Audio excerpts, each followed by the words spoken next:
Sharda recording studio Katihar Sameli Chandni Chowk चौराहा। जाने कहो न मरले बान रोजा बेचल मौगा पान। रात भर चोली हमर करे लसर लसर। जाने कहो न मरले बान रोजा बेचल मौगा पान। जाने कहो न मरले बान रोजा बेचल मौगा पान। रात भर चोली हमर करे लसर लसर। जाने कहबो न मरले बान रोजा बेचल मौगा पान।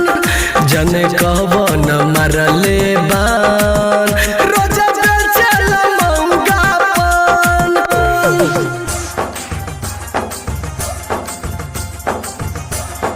शारदा रिकॉर्डिंग स्टूडियो कटिहार समेली चांदनी चौक चौराहा।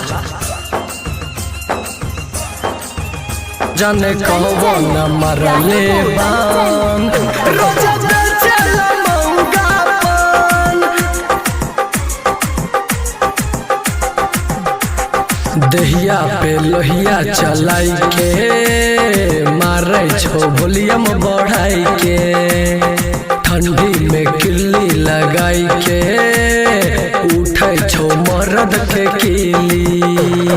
कबो सुसाई के कबो उठे के रोज कहे छो आरू आन रोजा बेचल मौगा पान। जाने कहबो न मरकबान रोजा बेचल मौगा पान। शारदा रिकॉर्डिंग स्टूडियो कटिहार समेली चांदनी चौक चौराहा। जाने कहबो न मरले बान रोजा बेचल मौगा पान।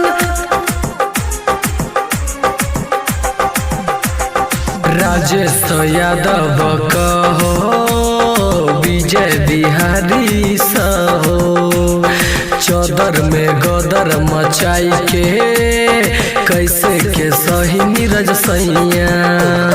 कहो 10 ले कहो 20 के जो कवन मर कहू हमारा बान रोजा बेचल मौगा पान।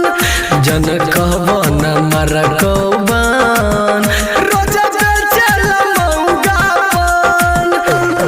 रात भर चोली हमर करो लसर लसर। जन कहबो न मर कौबान रोजा बेचल मौगा पान। जन कहबो न मर कौबान।